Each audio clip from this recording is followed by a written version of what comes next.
வணக்கம். நம்ம இன்னைக்கு வந்து திருநெல்வேலி அல்வா எப்படி செய்யறதுன்னு சொல்லிட்டு பார்க்கலாம். நான் வந்து கோதுமை வந்து ஊற வச்சிருக்கேன். 1 day 1 night ஃபுல்லா ஊற வச்சிருக்கேன். உங்களுக்கு ஊறிடுச்சான்றதை எப்படி கன்ஃபார்ம் பண்ணிக்கலாம்னா, ஒரு கோதுமை எடுத்து நசுக்குங்க. நசுக்குனீங்கன்னா இந்த மாதிரி நல்லா நசுங்கி வரணும். இப்படி நசுங்கி வந்துருச்சுன்னா உங்களுக்கு கோதுமை வந்து ஊறிடுச்சுன்னு அர்த்தம்.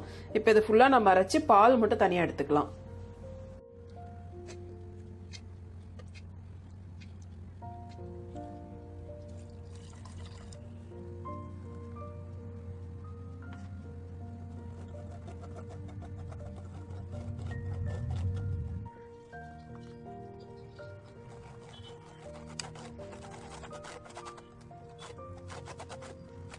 பெரிய வடியில வடிகட்டிட்டு சின்ன வடியில் ஒரு தடவை வடிகட்டிட்டோம்னா தான் நமக்கு அந்த திப்பிலாம் இல்லாமல் நல்லா நைஸாக நமக்கு அந்த பால் கிடைக்கும். இந்த மாதிரி சின்ன வடியிலையும் ஒரு தடவை வடிகட்டிடுங்க. ஃபுல்லாக எடுத்தாச்சு. இதை அப்படியே விட்டுறலாம். ஒரு 1 மணி நேரம் 2 மணி நேரம் விட்டோம்னா இதை அப்படியே தெரிஞ்சு நம்ம கெட்டி பால் மட்டும் அடியில் அப்படியே தேங்கி நின்றோம். இது அப்படியே இருக்கட்டும். நம்ம எடுத்து வச்ச பால் பாருங்க நல்லா தெளிஞ்சிருச்சு. இப்போ இந்த தண்ணி வந்து தெளிஞ்ச தண்ணி. இது வந்து கீழே ஊத்திடலாம். இது வந்து புளிப்பா இருக்கும். இது கீழே இருக்க இந்த திக்கா இருக்க இந்த பால் வச்சுதான் நம்ம வந்து அல்வா கிண்ட போறோம். இதை வந்து கீழே ஊத்திடலாம். இப்போ தண்ணியெல்லாம் ஃபில்டர் பண்ணிட்டு வெறும் பால் மட்டும் பாருங்க தனியா எடுத்துக்கிட்டாச்சு. இது வந்து 1 கப்பு கோதுமைக்கு உண்டான பால். இது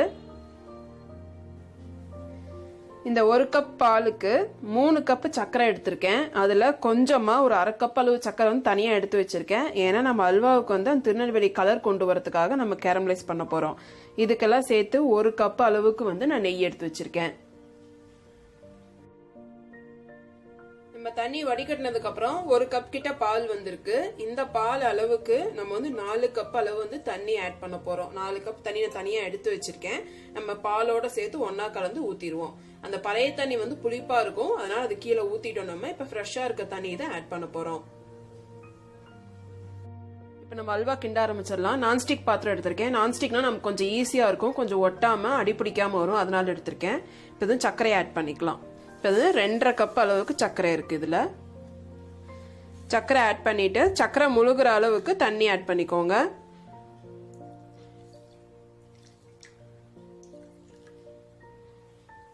இப்ப இது வந்து பாகு வந்து கரைஞ்சு வரட்டும்.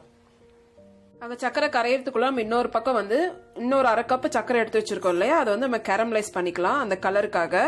அதனால கொஞ்சமா சர்க்கரை போட்டுக்கோங்க. அந்த 1/2 கப் சர்க்கரை ஆட் பண்ணிட்டு அதுல வந்து சும்மா கொஞ்சமா தண்ணி ஆட் பண்ணிக்கலாம். ரொம்ப கம்மியா ஒரு 2 டேபிள் ஸ்பூன் அளவுக்கு தண்ணி ஆட் பண்ணோம்னா போதும்.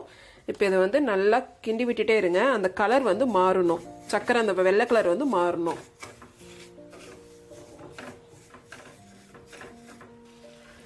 சர்க்கரை வந்து கரைஞ்சிருச்சு. இப்போ வந்து கலர் மாறணும். அது வரைக்கும் இதை வந்து இது பண்ணிக்கலாம். நீங்க பாகு சர்க்கரை வச்சுட்டு கேரமலைஸ் பண்றதும் சைட் பை சைட் பண்ணிருங்க. நீங்க வந்து கோதுமை பால் ஊத்திட்டு அதுக்கப்புறம் கேரமலைஸ் பண்ணீங்கன்னா, நீங்க தனியா விட்டுட்டு வந்தீங்கன்னா அந்த கோதுமை பால் வந்து எல்லாம் கெட்டி ஆயிடும். அப்புறம் அடி பிடிக்க ஆரம்பிச்சிடும்.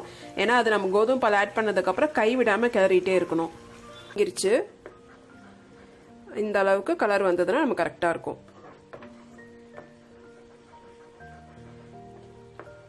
இப்போ இதை வந்து ஆட் பண்ணிடலாம். இப்போ இதை வந்து ஆட் பண்ணிக்கோங்க.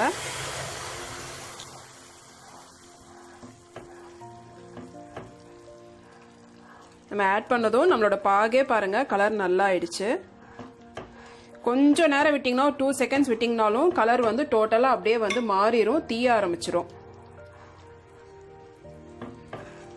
அதனால கரெக்டாக பதமாக பார்த்து எடுத்துக்கோங்க அந்த கேரமலைஸ் பண்ணுறது. இந்த பாகு வந்து நல்லா பிசுக்கு பதம் வரணும். கையில தொட்டு பார்த்தீங்கன்னா நமக்கு வந்து கம்பி மாதிரி ஃபார்ம் ஆகணும். தண்ணியில வந்து கை நினைச்சுக்கோங்க. ஏன்னா ரொம்ப சூடா இருக்கும். இப்படி தொட்டு பாருங்க. இந்த மாதிரி ஃபார்ம் ஆச்சுன்னா இப்படி நூல் மாதிரி வந்ததுன்னா நம்மளோட பாகு வந்து சரியா இருக்குன்னு அர்த்தம்.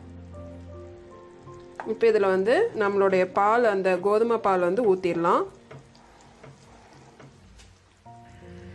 1 கப் கோதுமை பாலுக்கு 4 கப் தண்ணி ஆட் பண்ண இந்த பாலை வந்து ஆட் பண்ணிக்கோங்க.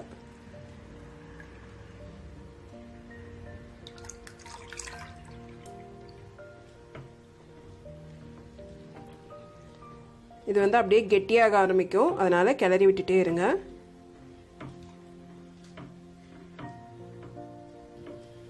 இது ஃபுல்லா ஊத்திட்டு ஃபர்ஸ்ட் ஒரு கொஞ்ச நேரத்துக்கு வந்து நல்லா ஃபுல்லா ஃப்ளேம் வச்சுட்டு கொஞ்சம் சூடாகிற வரைக்கும் கிண்டி விட்டுட்டே இருங்க. நல்லா சூடாயிடுச்சுன்னா அதுக்கப்புறம் நம்ம கொதிக்க ஆரம்பிச்சு மேலே படுற மாதிரி ஆயிடுச்சுன்னா கம்மியாக ஃப்ளேம் வச்சுக்கோங்க. உங்களுக்கு தகுந்த மாதிரி அட்ஜஸ்ட் பண்ணிக்கோங்க. இப்போ இது வந்து நல்லா கொதி வரட்டும். அடுப்பு ஃபுல்லாக இருக்கு. கிளறி விட்டுட்டே இருங்க. இங்கே பாருங்க, இந்த மாதிரி கெட்டியாக ஆரம்பிக்கும். சைடில் அடியில் எல்லாமே நல்லா கிளறி விட்டுட்டே இருங்க. பாருங்க, சைட்லலாம் பாருங்க நல்லா கெட்டியாக ஆரம்பிக்குது.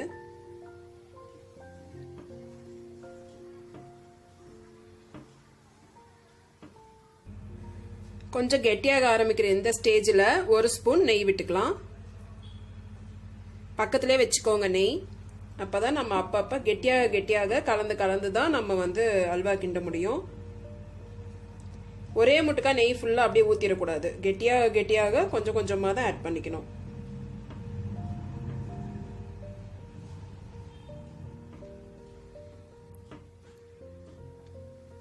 நல்லா ஒரு 10 to 15 நிமிஷத்துல இந்த மாதிரி தண்ணியா இருந்து இப்படி கெட்டி ஆயிடுச்சு.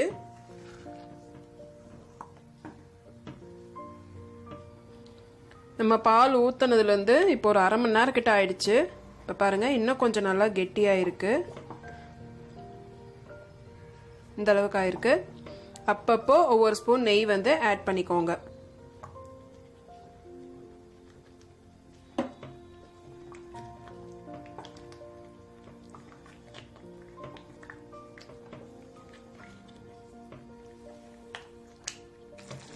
பாருங்க, 1 மணி நேரத்துக்கு கொஞ்சம் மேலே ஆயிடுச்சு. 1 மணி நேரம் ஒரு 5 நிமிஷம் 10 நிமிஷம் ஆச்சு. இப்போ பாருங்க, நல்லா அந்த ஓரத்துல எல்லாம் நல்லா ஒட்டாம திரண்டு வர ஆரம்பிச்சிருச்சு. ஃப்ளேம் வந்து மீடியம்லேயே வச்சு தான் கண்டினியூஸாக கிண்டிட்டு இருக்கேன். இது நான்ஸ்டிக்னால உங்களுக்கு கொஞ்சம் கம்ஃபர்டபுளாக இருக்கும். ஏன்னா அவ்வளோ சீக்கிரம் வந்து அடி பிடிக்காது, கெட்டி பிடிக்காது. நம்ம வந்து நெய்யும் ஆட் பண்ணிகிட்டே இருக்கனால. இதே வேறு பாத்திரமா இருந்ததுன்னா நீங்கள் வந்து நெய்யை ஊற்றிட்டு கண்டினியூஸாக கிளறிட்டே இருக்கணும். இல்லைன்னா கொஞ்சம் விட்டாலும் நமக்கு வந்து பிடிச்சிரும் அப்படியே. இது இன்னும் கொஞ்ச நேரம் இருக்கட்டும்.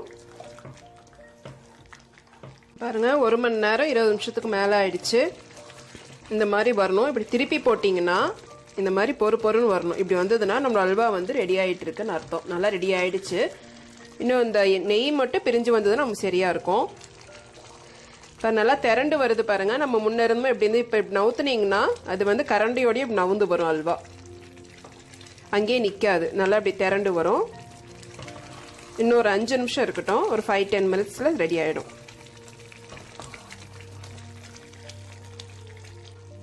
பாருங்க, நம்ம அல்வா வந்து ரெடி ஆயிடுச்சு. நல்லா அந்த மாதிரி சுருண்டு வரணும். இப்படி எடுத்து போட்டோம்னா பாருங்க, எங்கேயுமே ஒட்டலை பிடிக்கல. நல்லா அல்வா வந்து சுற்றி வருது.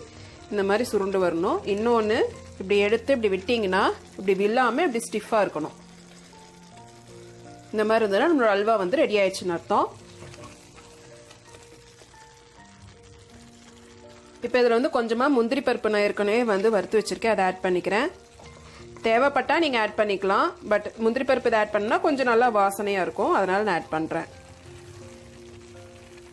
இது நல்லா மிக்ஸ் பண்ணி விட்டோம்னா நம்மளோட அல்வா வந்து ரெடி ஆகிடும். பாருங்கள், நல்லா சுட நம்மளோட டேஸ்டியான அல்வா வந்து ரெடி ஆகிடுச்சு. எவ்வளோ சூப்பராக இருக்குது பாருங்கள். நல்லா கண்ணாடி மாதிரி இருக்கணும். அதேமாரி சாப்பிடும் போது அந்த ஒரு சவுக்குன்னு இருக்க மாதிரி அதுவும் நல்லாயிருக்கும்.